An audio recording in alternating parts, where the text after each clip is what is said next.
Good morning friends. हम बात कर रहे थे मानव के रक्त परिसंचरण तंत्र के बारे में, और रक्त परिसंचरण तंत्र के इस भाग में आज हम बात करेंगे दोहरा रक्त परिसंचरण तंत्र के बारे में। हम सब जानते हैं कि मनुष्य का जो परिसंचरण तंत्र होता है वो दोहरा कहलाता है या दोहरा परिसंचरण तंत्र कहलाता है।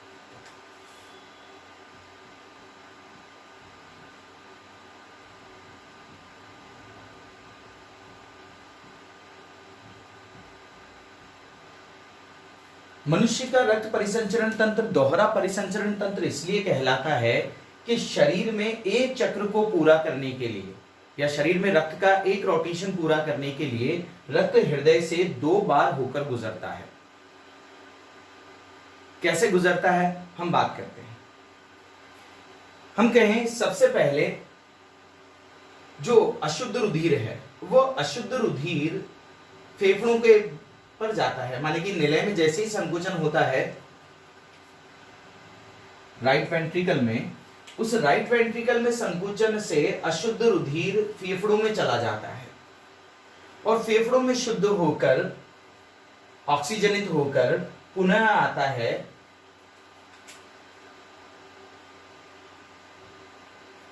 बाएं आलिंद में।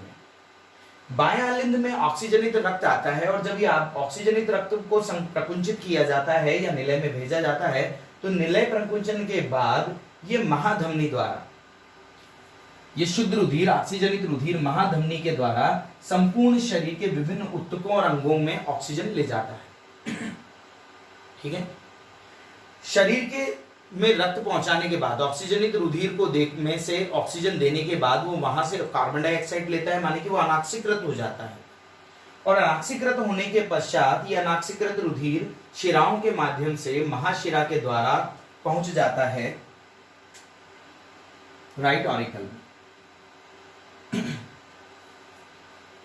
और राइट वेंट्रिकल के बाद राइट ऑरिकल के बाद ये जाता है राइट वेंट्रिकल में और राइट वेंट्रिकल से वापस चला जाता है फेफड़ों में। तो इस प्रकार एक बार हृदय से ये शुद्ध रुधिर गुजरता है और अशुद्ध होने के बाद वापस गुजरता है और फिर जाता है फेफड़ों में ऑक्सीकृत होने के बाद। तो यही बात कर लेते हैं कि फेफड़ों में आने से लेकर और फेफड़ों में वापस जाने तक रुधिर 2 बार हृदय से गुजरता है, एक बार शुद्ध होकर और एक बार अशुद्ध होकर। तो इतना एक चक्र पूरा करने में, माने कि फेफड़ों से निकलने के बाद फेफड़ों पर वापस पहुंचाएं अगर हम, तो रक्त गया हृदय में आया, शरीर में गया, फिर हृदय में आया और अब जाकर वो आएगा फेफड़ों में। माने कि अपना एक चक्र पूरा करने में हृदय से 2 बार गुजरता है। इसलिए हृदय के रक्त परिसंचरण को या हमारे परिसंचरण को कहा जाता है दोहरा परिसंचरण तंत्र। इस दोहरे परिसंचरण में एक बार वापस बात करते हैं। जो हमारा लेफ्ट ऑरिकल है या यूं कहें कि बायां आलिंद है, उस बायां आलिंद में 4 फुफ्फुसीय शिराओं के माध्यम से शुद्ध रुधिर आता है। क्लियर? ये शुद्ध रुधिर फिर जाता है लेफ्ट वेंट्रिकल में और यहां से महाधमनी चाप के माध्यम से संपूर्ण शरीर को जाता है। संपूर्ण शरीर में जाने के बाद ये ऑक्सीकृत रुधिर अब अनाक्सीकृत हो जाता है और अनाक्सीकृत रुधिर 2 महाशिराएं, ऊर्ध्व महाशिरा और निम्न महाशिरा के माध्यम से जाता है राइट ऑरिकल में या दाएं आलिंद में। दाएं आलिंद से जाता है दाएं निलय में और दाएं निलय से जाता है 2 महाधमनियों के द्वारा, ये फुफ्फुस महाधमनी के द्वारा कहां पर? फेफड़ों में। क्लियर? तो यह है फुफ्फुसीय धमनी, ठीक है, यह है फुफ्फुसीय शिरा। क्लियर? यह है शरीर की महाधमनी और यह है फुफ्फुस महाधमनी। ठीक है, ये फुफ्फुसीय शिरा, महाशिरा, ठीक है, जो कहां से लेकर आती है? ये रक्त लेकर आ रही है कहां से? शरीर से, तो ये कहलाएगी महाशिरा। यहां 2 महाशिराएं, ऊर्ध्व महाशिरा और निम्न महाशिरा। ठीक है, फिर यहां से रक्त जाएगा धमनी में। हमेशा ध्यान रखिए निलय से जो रक्त जाता है वो रक्त धमनियां ले जाती हैं। हमेशा हमारे कंफ्यूजन रहता है कि धमनियों में शुद्ध रुधिर रहता है। एक धमनी ऐसी है जो निलय से निकल रही है लेकिन उसमें अशुद्ध रुधिर है। क्लियर? ठीक है, और हमेशा ये कंफ्यूजन रहता है कि शिराओं में अशुद्ध रुधिर होता है, लेकिन एक शिरा ऐसी है जो फेफड़ों से आती है और वो लेकर आती है शुद्ध रुधिर। तो इस प्रकार से हमारे जो रक्त परिसंचरण तंत्र है वो दोहरा रक्त परिसंचरण तंत्र कहलाता है। अब इसके क्या क्या फायदे हैं? इसके दो महत्व हैं। पहला महत्व है कि इसमें अशुद्ध रुधिर और शुद्ध रुधिर कभी भी आपस में नहीं मिलता है, ठीक है, माने कि अलग अलग कक्षों में हृदय में रहता है। क्लियर?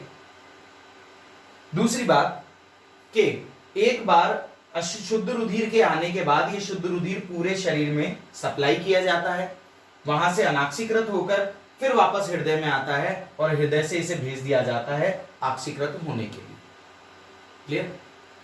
तो ये था हमारा दोहरा परिसंचरण तंत्र। हम अगले टॉपिक को भी इसमें शामिल करते हैं, लसिका तंत्र, लेकिन वो लसिका तंत्र एक बड़ा टॉपिक है और उस बड़े टॉपिक को हम अलग से पढ़ेंगे तो ज्यादा बेहतर है। लसिका तंत्र में हम बात करेंगे लसिका के बारे में कि लसिका क्या है, लसिका वाहिकाएं कौन कौन सी हैं, ठीक है, उन दोनों वाहिनियों के बारे में, वक्षी वाहिनी के बारे में और दाई लसिका वाहिनी के बारे में। माने कि हमारे शरीर में रक्त परिसंचरण तंत्र में रक्त को स्थानांतरित करने के तंत्र के साथ साथ एक और परिसंचरण तंत्र पाया जाता है जिसे कहा जाता है लसिका तंत्र। और ये लसिका तंत्र हमारे शरीर में पोषक पदार्थों और उत्सर्जी पदार्थों के परिवहन में रक्त की बहुत मदद करता है।